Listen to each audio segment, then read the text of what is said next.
انا جعلنا ما علی الارض زینۃ لها لنبلوہم ایہم احسن عملا، ہم نے زمین پر جو کچھ ہے اسے اس کا سنگھار بنا دیا ہے، زیبائش آرائش، آنکھیں چکا چوند ہو جاتی ہیں، نظر کو خیرہ کرتی ہے چمک تہذیب حاضر کی، یہ صناعی مگر جھوٹے رنگوں کی ریزہ کاری ہے، لیکن آدمی جو ہے اسی کا دل دادا۔ لنبلوہم ایہم احسن عملا، دیکھنا چاہتے ہیں اسی عروس ہزار داماد کے زلف کے گراگیر بن کر رہ جاتے ہو یا ہم سے محبت کرتے ہو۔ رخ روشن کے آگے شمع رکھ کر وہ یہ کہتے ہیں ادھر جاتا ہے دیکھیں یا ادھر پروانہ آتا ہے، یہی امتحان ہے، ہمیں چاہتے ہو یا دنیا کو چاہتے ہو۔ انا جعلنا ما علی الارض زینۃ لها لنبلوہم ایہم احسن عملا۔ ایک جگہ سورہ کہف میں حضور کو روکا گیا، حضور ان غرباء اور فقراء صحابہ سے اپنی نگاہیں ادھر ہٹا کر امیروں کی طرف توجہ زیادہ نہ کیجیے۔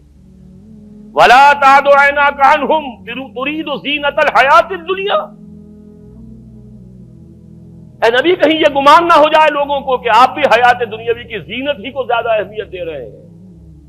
یہ مشکل مقامات میں سے قرآن مجید کے میں نے اس کی جو سب سے زیادہ قابل قبول جو ایک تعویل ہو سکتی ہے وہ میں کر رہا ہوں کہ نبی کہیں ایسا نہ ہو کہ آپ کے اس طرز عمل سے لوگ یہ سمجھے کہ محمد کی نگاہ میں بھی دولت ہی کی اہمیت ہے، تبھی تو دولت مندوں کی طرف توجہ زیادہ ہے۔ محمد کی نگاہ میں بھی شاید دنیاوی اقتدار جو ہے اسی کی اہمیت ہے، تبھی تو یہ جو قریش کے سردار آتے ہیں انہیں زیادہ وقت دیتے ہیں۔ ہم فقراء جاتے ہیں تو ہماری طرف توجہ نہیں فرماتے۔ وَلَا تَعْدُ عَيْنَاكَ عَنْهُمْ تُرِيدُ زِينَةَ الْحَيَاةِ وَاصْبِرْ نَفْسَكَ مَعَ الَّذِينَ يَدْعُونَ رَبَّهُم بِالْغَدَاةِ وَالْعَشِيِّ يُرِيدُونَ وَجْهَهُ۔ اے نبی اپنے ان ساتھیوں کی صحبت کے اندر آپ رکے رہیے، انہیں زیادہ وقت دیجیے جو صبح و شام اپنے رب کو پکارتے ہیں، اس کی رحمت کے امیدوار ہیں۔ وَلَا تَعْدُ عَيْنَاكَ عَنْهُمْ، ان سے نگاہیں ہٹا کر ان دولت مندوں اور سرداروں کی طرف متوجہ نہ ہو۔ تُرِيدُ زِينَةَ الْحَيَاةِ الدُّنْيَا۔ تیسرے مرحلے پر آتا ہے المال والبنون زینۃ الحیات الدنیا والباقیات الصالحات خیر عند ربک ثوابا وخیر عقبا۔ یہ دنیا مال اور یہ مال و دولت دنیا، یہ رشتہ و پیوند، بتان وہم و گما، لا الہ الا اللہ، لیکن یہ کہ اسی کی زیبائش آرائش، اسی کی محبت، اسی کی سوچ، دن رات فکر ہے تو انہی کی ہے۔ المال والبنون زینۃ الحیات الدنیا۔ اور آخری آیت جو آخری رکوع میں قل هل ننبئكم بالاخسرين اعمالا الذين ضل سعيهم في الحياة الدنيا وهم يحسبون انهم يحسنون صنعا۔ سب سے زیادہ گھاٹے اور خسارے میں رہنے والے کون ہیں نبی؟ ہم آپ کو بتائیں؟ اے نبی آپ ان سے کہیے کیا میں تمہیں بتاؤں سب سے زیادہ خسارے میں کون رہے؟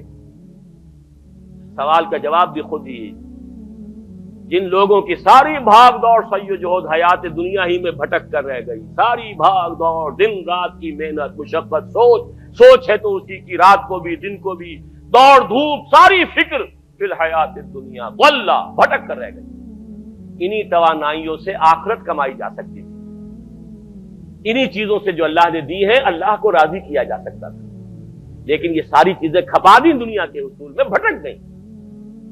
وہ تیر نیم کش جس کا نہ ہو کوئی ہدف ہونا چاہیے تھا اللہ کی ذات، لیکن تم نے پہنچا خرچ کر دی یہ ساری چیزیں دنیا کی طرف۔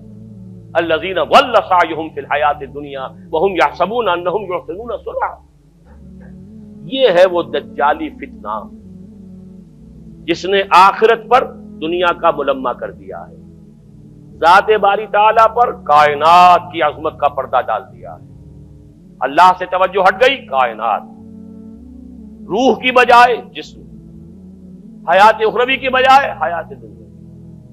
یہ جو چار ہماری چیزوں کے اندر کہ جو پریفرنسز ہیں، جو ہمارا ایمفیسس ہے، زبان سے مانتے ہیں اللہ کو بھی آخرت کو بھی، لیکن آپ اپنے 24 گھنٹے کے تمام اوقات کا تجزیہ کیجئے، کتنی آپ کی توانائیاں اور قوتیں اللہ اور آخرت کے لیے صرف ہو رہی ہیں اور کتنی دنیا کے لیے۔ اقرا کتابک، ہر شخص اپنا کتاب، اپنی کتاب خود پڑھے، اپنا حساب خود لے۔ اقرا کتابک کفا بنفسک اليوم علیک حسیبا، ہر شخص اپنا حساب خود کر سکتا ہے۔ 24 گھنٹے شمار کیجئے اس کا کتنا وقت۔ ہاں ٹھیک ہے، بھلے نفس کا علیہ کا حق پر، نفس کا بھی حق ہے، سونے کے لیے بھی وقت ہونا چاہیے، آپ کی اولاد کا لیے یہ حق ہے، لیکن پھر دیکھیے باقی جو کچھ آپ کے پاس ہے توانائی جو آپ نے لگائی ہے کچھ چیز حاصل کرنے میں، اس کا کتنا حصہ ہے جو اللہ اور آخرت کے لیے صرف ہو رہا ہے، اور کتنا حصہ ہے جو صرف اس دنیا کی amenities, facilities, luxuries, decoration pieces, کتنے کتنے پیسے سے وہ چیزیں خرید کر لا کر آپ اپنے ڈرائنگ روم سے جا رہے ہیں. کہاں خرچ کرنا؟